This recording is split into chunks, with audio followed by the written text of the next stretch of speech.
Vocês vieram prestar solidariedade ao país e prestar solidariedade à democracia. O que nós vimos ontem foi uma coisa que já estava prevista. Isso tinha sido anunciado há algum tempo atrás, porque as pessoas que estavam nas ruas, na frente dos quartéis, não tinham pauta de reivindicação.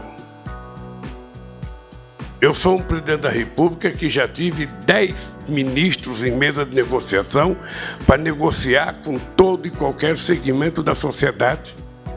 Nunca houve nenhum problema de negociação, mas essa gente não tem pauta de negociação. A única negociação que essa gente poderia ter é que se entrou com recurso tentando negar o resultado do processo eleitoral, tentando mostrar que tinha havido falha na urna, e o ministro Alexandre Machado negou o pedido, ainda multou o partido que fez o pedido numa quantia, importante de dinheiro, para que o presidente do partido parasse de ser, massa de manobra. E o resultado eleitoral aconteceu e foi respeitado por uma grande parte da sociedade brasileira, mas uma parte dos perdedores não aceitou. E estão na rua reivindicando o quê? Eles não estão na rua, estão na frente dos quartéis, em quase todo o território nacional. Parece o governador Tarcísio que lá em São Paulo hoje também se retiraram da frente do 2º Exército. Mas eles estiveram em todos os estados na frente do quartel, reivindicando o quê? Reivindicando melhoria da qualidade de vida das pessoas, reivindicando mais liberdade, reivindicando aumento de salário, reivindicando construção de habitação, reivindicando melhoria da produção agrícola desse país. Não. Eles estavam reivindicando golpe. Era a única coisa que se ouvia falar, é que eles estavam gritando golpe, chamando por golpe. E quando o presidente da República saiu antecipadamente, sem me dar posse, que o vice fez um pronunciamento na televisão, eles passaram a atacar generais e a passar a atacar o vice, chamando ele de covarde, que tinha traído todo o movimento. Então, o que nós estamos fazendo aqui é tentando reparar um defeito que foi criado lá atrás, quando se começou a negar tudo nesse país. Todo mundo aqui acompanhou quantas vezes a Suprema Corte foi ofendida. Quantas vezes a Justiça Eleitoral foi ofendida. Quantas vezes foi ameaçado se invadir a Suprema Corte. Quantas vezes as coisas foram negadas, inclusive na Justiça Eleitoral. Todos vocês sabem que eu sou o maior perdedor de eleição para presidente nesse país. Tem ninguém que perdeu mais do que eu, mas também não tem ninguém que ganhou mais do que eu. E todas as vezes que eu perdi, eu voltava para casa. Como diria o velho Brizola, governador, ia lamber minhas feridas e me preparava para fazer outra disputa eleitoral. Essa gente passou a reivindicar, o negacionismo do resultado eleitoral. Começou a reivindicar a negação da urna eletrônica, que está provado que é a coisa mais evoluída do ponto de vista eleitoral que a gente tem conhecimento. Não é como nos Estados Unidos, que tem uma cédula que parece mais um álbum de fotografia, que se tem que votar 500 vezes. Aqui não. Aqui se vota e com 2 horas depois a gente tem o resultado eleitoral. Todo mundo já sabe quem ganhou e quem perdeu. Nunca se colocou em dúvida. Nunca. Eu lembro que a primeira pessoa que colocou em dúvida isso foi o Brizola, logo que foi instituído o voto eletrônico. E depois disso, nem o Brizola nem o PDT questionava mais a questão da urna eletrônica. E essa gente, depois de duvidar da urna eletrônica, depois de dizer que se perdesse tinha sido roubado, da mesma forma que dizia o Trump nos Estados Unidos, não quis acatar o resultado eleitoral. Porque muitas vezes, quando a gente mente, a gente continua mentindo para poder justificar a primeira mentira que a gente contou. Foi assim com Saddam Hussein. que não teve coragem de dizer para o povo que não tinha armas químicas e perdeu que se destruísse o país chamado Iraque. E a história da humanidade mostra quantas vezes as pessoas seguem mentindo porque não querem dizer que mentiram. E aqui se mentiu sobre a urna eletrônica. Nenhum de vocês nunca duvidou da urna eletrônica. E a maior obra que me faz acreditar na urna eletrônica é que, se pudesse roubar na urna eletrônica, um metalúrgico quase que analfabeto não seria presidente da República 3 vezes. É isso que me faz crer de que a urna eletrônica é uma coisa que é quase impossível de ter corrupção. Que pode ter erro, uma máquina pode falhar, mas daí tentar jogar a culpa de que não valeu o processo eleitoral. E na medida que as pessoas ficam sem líder, porque o líder antecipa a sua saída, as pessoas ficaram na rua sem ter o que fazer, então vamos para a porta do quartel reivindicar um golpe. E pasmem, meu querido companheiro Helder, a quem eu agradeço ter tido a ideia de fazer essa reunião. Nós aqui todos, maiores de idade, sabemos que já teve gente nesse país que foi preso e que foi torturado, outros que morreram na cadeia porque ousaram falar em derrubar o governo. Todo mundo aqui sabe quanta gente foi torturada por não concordar com o regime militar. E agora as pessoas estão livremente reivindicando o golpe na frente dos quartéis. E que não foi feito nada por nenhum quartel. Nenhum general se moveu para dizer: não pode acontecer isso, é proibido pedir isso, nós não vamos fazer isso. Dava a impressão que tinha gente que gostava quando o povo estava clamando o golpe. A impressão que eu tenho é que o segundo exército em São Paulo ficou meses com as pessoas lá gritando. E lá tinha banheiro químico, lá tinha barraca, lá tinha almoço, lá tinha churrasco, como aqui em Brasília.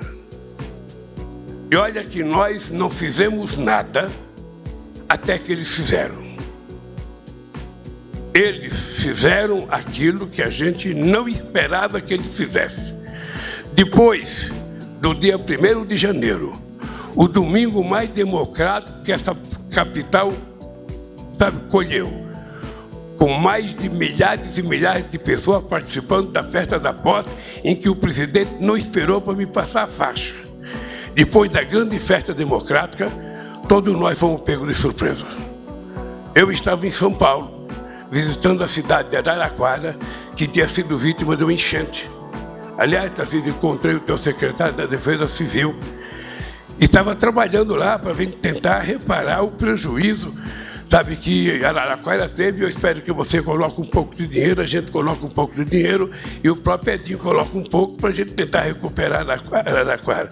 Eu estava lá quando eu vi a notícia de que estava sendo invadido a Suprema Corte, de que estava sendo invadido a Câmara dos Deputados e que estava sendo invadido o Palácio do Planalto. Eu não quis acreditar. E por isso, fui obrigado a conversar com o meu ministro da Justiça e tomar uma atitude forte, porque a polícia de Brasília negligenciou, a inteligência de Brasília negligenciou. É fácil a gente ver nas invasões os policiais conversando com os agressores. Já no dia 30, quando eu fui diplomado, na minha diplomação na Suprema Corte, a quebra-quebra que teve em Brasília, a Polícia Militar de Brasília acompanhava as pessoas tocando forro em ônibus e nada foi feito. Havia uma conivência explícita da polícia, apoiando os manifestantes, mesmo aqui dentro do palácio. Soldados do Exército Brasileiro conversando com as pessoas como se fossem aliados. Até que nós resolvemos tomar a atitude de fazer uma intervenção na Polícia de Brasília, porque o responsável pela segurança estava muito sob suspeita há muito tempo. Foi feita a intervenção, o nosso vice-ministro da Justiça, o secretário executivo, assumiu a intervenção, fomos na secretaria e começamos a colocar ordem na casa.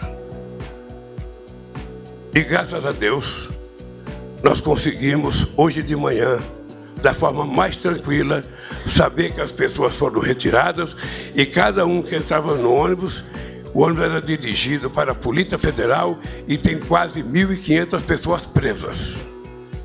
E vão ficar presas até que a gente termine o inquérito.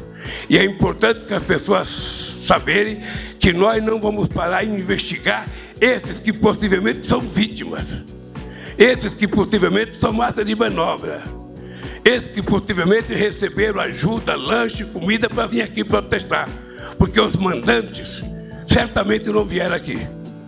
E nós queremos saber quem financiou, nós queremos saber quem custeou, nós queremos saber quem pagou para as pessoas ficarem tanto tempo. E vocês sabem que eu sou especialista em acampamento, sou especialista em greve, sou especialista num monte de coisa. Não é possível um movimento durar o tempo que eles duraram na porta dos quartéis se não tiver financiamento, se não tiver gente garantindo o pão de cada dia, o café, o almoço e a janta. Então, em nome de defender a democracia, nós não vamos ser autoritários com ninguém, mas nós não seremos, como eu diria, morno com ninguém. Nós vamos investigar e vamos chegar a quem financiou. E eu tenho certeza que nós vamos descobrir. Porque aqueles caminhões que vinham para Brasília, às vezes chegavam 80 caminhões desses novos e não era motorista autônomo. Certamente era dono de empresa de caminhão. Essa quantidade de ônibus que estava aqui, certamente não veio de graça. Alguém pagou. E nós vamos descobrir, porque foi muito difícil para vocês e para mim conquistar a democracia nesse país. Foi muito difícil a gente fazer com que a gente tivesse uma Constituição que fosse uma carta cidadã respeitada por todos nós. Foi muito difícil a gente conquistar o direito de manifestação nesse país. E a gente quer continuar tendo direito de manifestação. A gente não precisa gostar um do outro. A gente precisa apenas se respeitar. A gente precisa apenas aprender a conviver democraticamente na diversidade. Jamais eu me importaria com alguém fazendo uma passeata contra o governo. Quantas vezes eu tive aqui, Eduardo Leite, os arrozeiros do Rio Grande do Sul, fazendo passeata e ocupando a esplanada do Ministério com caminhões. Quantas vezes nós tivemos passeata de caminhões aqui? Quantas vezes nós tivemos passeata de médicos queimando velas aqui na esplanada do Ministério? Quantas vezes nós tivemos aqui passeatas e mais passeatas contra o governo e nunca aconteceu nada? Mas desta vez as pessoas não tinham pauta de reivindicação. Eles não tinham que reivindicar o governo, porque eles querem é golpe, e golpe não vai ter.